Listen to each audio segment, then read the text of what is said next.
Welcome back again. So we have just finished going over the details of the first section, which was the dot text. Let's go to the other one just to give another example. We can see the name is dot r data. Okay, and like I said, this could be really anything.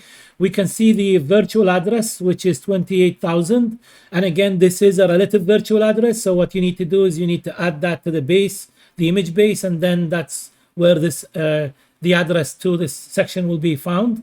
And then the size, we can see this is the size, and we can see the address to the data on disk. Okay, if we go again also to the sections, we can see over here this is initialized data.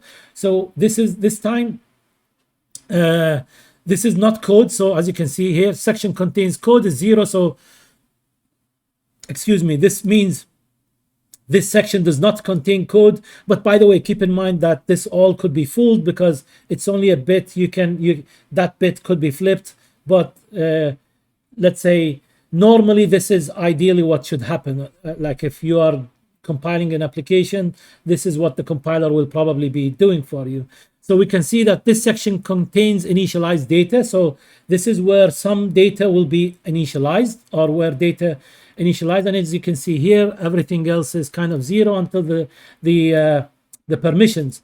Now what we can see here is the execution is 0, and the read is 1, and the write is 0.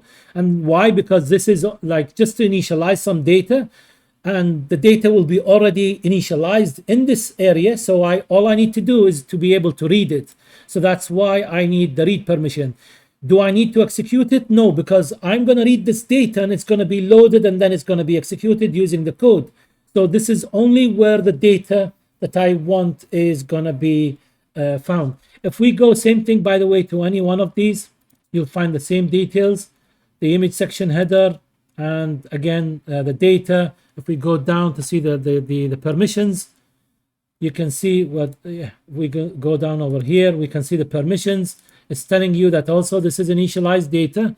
Let's go see what are the permissions over here. So look at this one. This is interesting.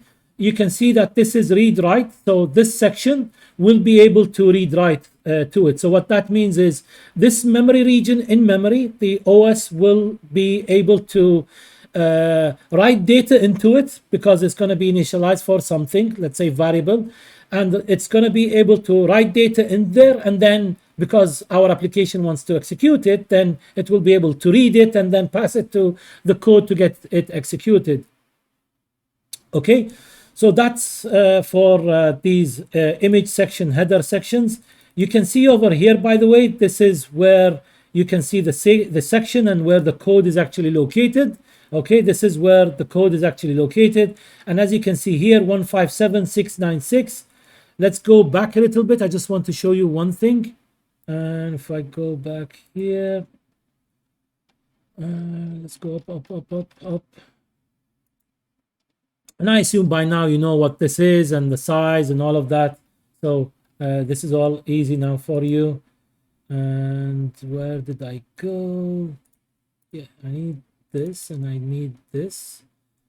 And okay. Probably I was looking at something else. Yeah, never mind. Forget about what I wanted to show you.